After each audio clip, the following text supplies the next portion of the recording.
కర్రెగుట్టలో మావోయిస్టుల కోసం కూంబింగ్ కొనసాగుతుంది. అధునాతన డ్రోన్లతో కూంబింగ్ ముమ్మరం చేశాయి బలగాలు. ఇక మైదాన ప్రాంతంలో వెళ్తున్న మావోలను పోలీసులు డ్రోన్ ద్వారా గుర్తించారు. గుంపులుగా వెళ్తున్నట్లుగా వారి కదలికలను గుర్తించాయి బలగాలు. ఇక మరోవైపు ములుగు జిల్లా వాజేడిలో మందుపాత్ర పేలిన ఘటనలో 5 పోలీసులు మృతి చెందారు. తెలంగాణ గ్రే హౌండ్స్ పార్టీకి చెందిన వారిగా గుర్తించారు. మరో 8 మందికి తీవ్ర గాయాలయ్యాయి.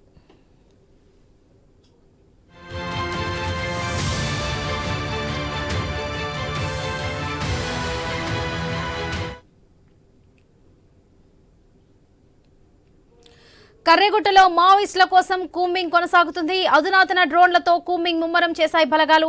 మైదాన ప్రాంతంలో వెళ్తున్న మావోలను పోలీసులు డ్రోన్ ద్వారా గుర్తించారు. గుంపులుగా వెళ్తున్నట్లుగా వారి కదలికని గుర్తించాయి బలగాలు. మరోవైపు ములుగు జిల్లా వాజేడిలో మందుపాత్ర పేలిన ఘటనలో 5 పోలీసులు మృతి చెందినట్లుగా సమాచారం.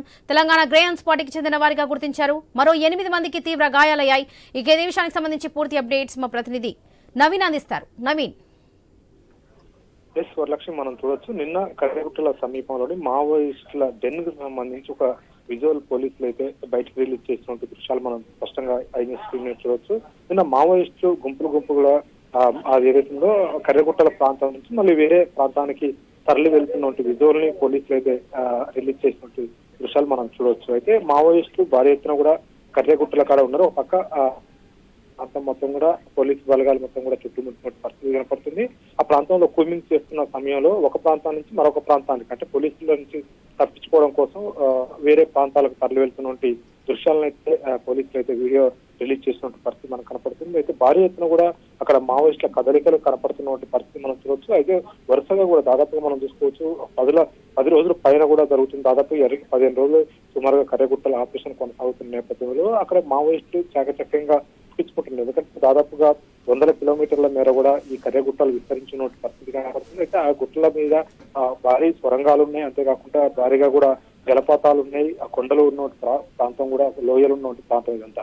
అయితే నేరుగా మావోయిస్టు తప్పించుకోవడానికి చాలా ఆస్కారం ఉన్నటువంటి పరిస్థితి కనపడుతుంది. ఎప్పుడైతే డ్రోన్ల ద్వారా మావోయిస్టులని పోలీసులు గుర్తిస్తున్నారో ఆ ప్రాంతానికి వెళ్లే లోపే మళ్ళీ మావోయిస్టు అక్కడి నుంచి మకం మారుతున్న పరిస్థితి కనపడుతుంది. వాస్తవానికి ఏంటంటే కర్రెగుట్టల ప్రాంతం మొత్తం కూడా దాదాపు 100 కిలోమీటర్లు ఉన్న విస్తరించిన అడవులు మొత్తం కూడా మావోయిస్టు అయితే కొట్టిన పిండి అని చెప్పుకోవచ్చు. ఎందుకంటే ఆ ప్రాంతాన్ని మొత్తం కూడా వాళ్ళకి అలవాటు ఉన్నటువంటి ప్రాంతం, వాళ్ళ అనుగుణ కూడా అక్కడ ఏమేమి ఉంటాయి ఏంటనేది పూర్తిగా వాళ్ళకి తెలిసినటువంటి ప్రాంతం. అయితే పోలీసులు అయితే దాదాపుగా 10-15 రోజుల కంటే అయితే ముప్పు తిప్పలు పెడుతున్న పరిస్థితి కనపడుతుంది. అక్కడ ఎక్కడ కూడా మావోయిస్టు చిక్కని పరిస్థితి మనం చూడవచ్చు. ఎందుకంటే కీలక నేతలు ఆ ప్రాంతంలో ఉన్నారని చెప్పేసి కూడా ఆపరేషన్ కర్రెగుట్టలతో ఆ ప్రాంతం మొత్తం కూడా క్షుణ్ణంగా పరిశీలిస్తున్న పరిస్థితి కనపడుతుంది. కీలక నేతలు మొత్తం కూడా అంటే ఇటు ఆ మావోయిస్టుకు సంబంధించిన కేంద్ర కమిటీతో పాటు ఈ తెలంగాణ రాష్ట్ర కమిటీ కూడా ఆ ప్రాంతంలో ఉందని చెప్పేసి కూడా ఆ ప్రాంతాన్ని చెరగడ పడుతున్న పరిస్థితి మనం చూడొచ్చు. అయితే ఆ హెలికాప్టర్ల ద్వారా అదేవిధంగా ప్రత్యేక డ్రోన్లు కూడా తీసుకొచ్చిన పరిస్థితి కనపడుతుంది.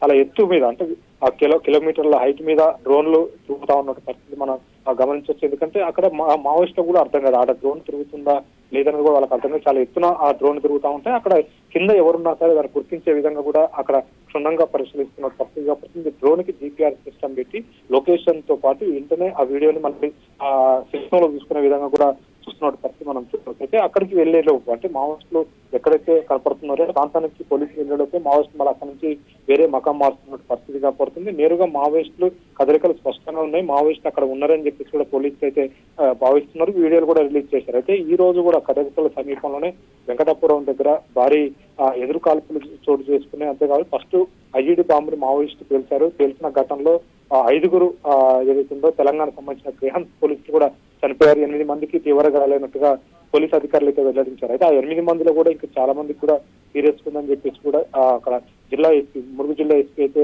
కొద్దిగా ప్రకటించారు. 5 మాత్రం చనిపోయినట్టుగా ధృవీకరించిన పరిస్థితి కాబట్టి భారీ నష్టం అని చెప్పుకోవచ్చు. ఒక పక్క కర్రెగుట్టల దగ్గర ఆపరేషన్ కొనసాగుతున్న నేపథ్యంలో అక్కడ మావోయిస్టులకు ఎలాంటి నష్టం వాటిల్లట్లేదు. కీలక నేతలు కూడా ఎవరు దొరకట్లేదు. కానీ ఆ ప్రాంతంలోనే తెలంగాణకు సంబంధించిన కర్రెగుట్టల సమీపంలోనే కింద భాగంలో తెలంగాణ గ్రే హౌండ్స్ మొత్తం కూడా మకాం వేసింది. ఇలా ఉదయం పూట కూంబింగ్ చేస్తున్న సమయంలో ఒక్కసారిగా మావోయిస్టులు ఐఈడి కనపడుతుంది. దీంట్లో 5 చనిపోగా 8 మందికి గాయాలని, అంతేకాకుండా వాళ్ళపై మళ్ళీ కూడా మావోయిస్టులు కాల్పులు చేసినట్టుగా చెప్తున్నారు. అయితే కాల్పులలోనే ఎక్కువ మంది చనిపోయారు. ఎందుకంటే ఐఈడి పేలినప్పుడు కనీసానికి ఒకే దగ్గర ఉంటే మాత్రమే ఇంత నష్టం వాటిల్తుంది. కానీ ఒక్క దగ్గర గ్రామ్స్ లేరు. దాదాపుగా 20-30 మీటర్ల డిస్టెన్స్ లో వాళ్ళంతా కూడా పాటిస్తూ ఉంటారు. ఎందుకంటే గుంపులు కూడా ఎక్కడ కూడా జవాన్లు వెళ్ళరు, ఇటు భద్రతా బలగాలకు సంబంధించినట్టు పోలీసులు కూడా లోకల్ పోలీసులు కూడా ఎవరు కూడా వెళ్ళరు, చాలా గ్యాప్ మెయింటైన్ చేస్తారు. కానీ ఒకేసారి ఐఈడి పేలినప్పుడు మాత్రం కొంతమందికి మాత్రమే గాయాలైనవి. కానీ అక్కడ మావోయిస్టులు ఒకేసారిగా ఐఈడి పేల్చిన తర్వాత కాల్పులకు తెగబడడంతో కూడా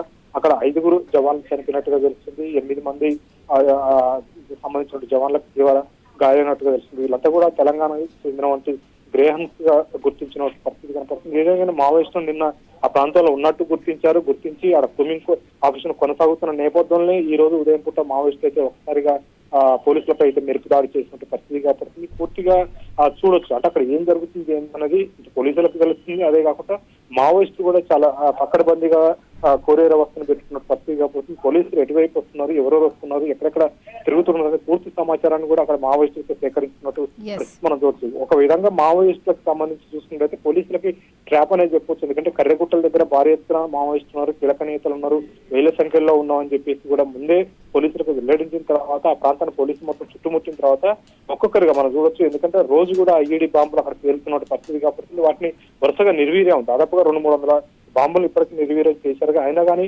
మావోయిస్టులు అయితే చాలా ఏదైతే ఆచితూచి అడుగేస్తున్న పరిస్థితి కాబట్టి ఎందుకంటే అక్కడ ఉన్నటువంటి భద్రతా బలగాలను టార్గెట్ చేసుకుంటూ ఈ బాంబులు పేలుతున్నప్పుడు ఈ రోజు చాలా భారీ నష్టం చెప్పుకోవచ్చు భద్రతా బలగాలకి. ఎందుకంటే ఆ తెలంగాణకు చెందినటువంటి గ్రేహన్స్ మొత్తం కూడా కింద ఉన్నారు. ఎందుకంటే కర్రెగుట్టలు ఇది తెలంగాణతో పాటు ఛత్తీస్గఢ్ సరిహద్దు ప్రాంతంలో ఉంటుంది. అది 2 రాష్ట్రాలకు ఆనుకొని ఉన్నటువంటి ప్రాంతం. అయితే అక్కడ ఛత్తీస్గఢ్ నుంచి సేఫ్ జోన్ గా మావోయిస్టులు లేదు కాబట్టి వాళ్ళు దిగి కనుక తెలంగాణ వైపు వస్తే వాళ్ళని అడ్డుకునేందుకు తెలంగాణ గ్రేహన్స్ మొత్తం కూడా గుట్ట కింద ఉన్నట్టు పరిస్థితి కాబట్టి. కానీ గుట్ట కింద కూడా మావోయిస్టులు వచ్చినట్టు పరిస్థితి మనం చూడవచ్చు. గుట్ట కింద ఉన్నట్టు మావోయిస్టులు వాళ్ళని ట్రాప్ చేసి ఒక్కసారిగా ఐఈడి పేల్చి వాళ్ళపై కాల్పులు చేసినట్టు దృశ్యాలు అయితే ఈ రోజు అయితే ఉన్నట్టు పరిస్థితి మనకు కనపడుతుంది. 5 అయితే తెలంగాణ గ్రేహన్స్ కనుక 8 మంది గాయాలైనట్టుగా పోలీసులు వెల్లడించారు. ఆ ప్రాంతాన్ని ఇంకా కూడా పూర్తి స్థాయి కూడా భద్రతా బలగాలు మోహరించినట్టు పరిస్థితి కాబట్టి భారీ ఎత్తున కూడా కూంబింగ్ చేస్తుంది. ఎందుకంటే మావోయిస్టులు ఉన్నట్టు స్పష్టంగా అయింది. ఎందుకంటే వీడియోలు కూడా రిలీజ్ చేశారు.